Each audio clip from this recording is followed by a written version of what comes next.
My name is Sam Vaknin, and I'm the author of Malignant Self-Love, Narcissism Revisited. A refresher course.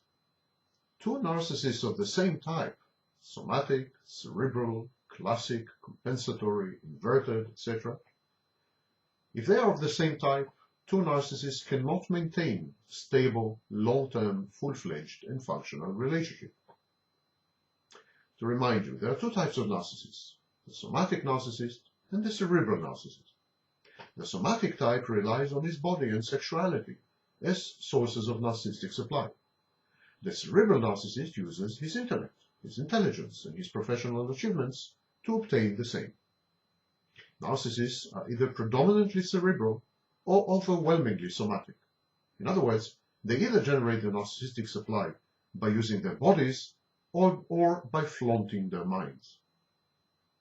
If both members of a couple are cerebral narcissists, for instance, if both of them are scholars or academics, the resulting competition prevents them from serving as ample sources of narcissistic supply to each other. Finally, the mutual admiration society crumbles. Consumed by the pursuit of their own narcissistic gratification, these two similar narcissists, same-type narcissists, have no time or energy or will left to cater to the narcissistic needs of their partner.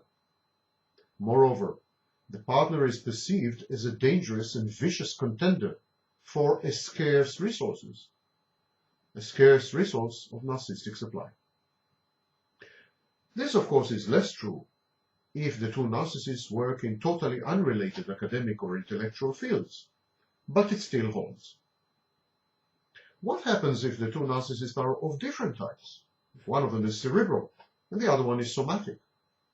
Then a long-term partnership based on the mutual provision of narcissistic supply can definitely survive. Example, if one of the narcissists is somatic, uses his or her body as a source of narcissistic gratification, and the other member of the couple is cerebral, uses his or her intellect or professional achievements as such a source for supply. Well, in such a combination, such a dyad, there is nothing to destabilize such a collaboration. It is even potentially emotionally rewarding. The relationship between these two narcissists, the cerebral and the somatic, resembles the one that exists between an artist and his art, or a collector and his collection. This can and does change, of course, as the narcissists involved grow older, flabbier, and less agile intellectually. The somatic narcissist is also prone to multiple sexual relationships and encounters intended to support his somatic and sexual self-image. Cheating and adultery are not taken kindly even by cerebral narcissists. These may subject the relationship to fracturing strains. But all in all, and generally speaking, a stable and enduring relationship can, and often does, develop between dissimilar narcissists.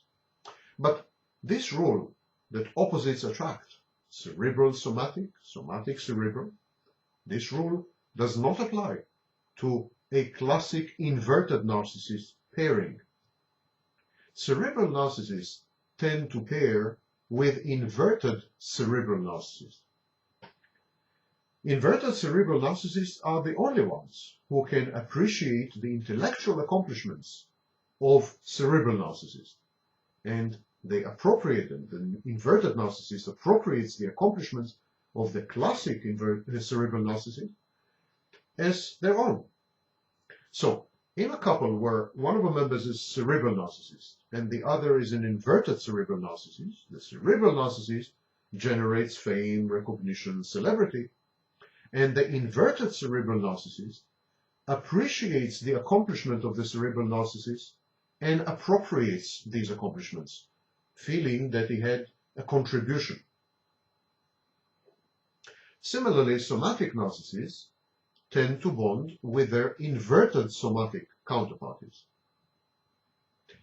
Though content to derive her narcissistic supply from the reactions to her intimate partner's achievements, the inverted narcissist, being of the same type, still feels envious and frustrated by her relative obscurity. So an inverted cerebral narcissist feels overshadowed by her classic cerebral narcissist partner. Being cerebral, albeit inverted, she feels that she too should be recognized or can contribute. And being unable to do so because of her psychological dynamics, she feels frustrated, aggravated, overlooked, discriminated, unjustly ignored. In the long run, such an inverted narcissist succumbs to her self-defeating urges and seeks to ruin the fount of her frustration, her classic partner, despite the fact that he, her partner, also serves as her prime and often exclusive source of narcissistic supply.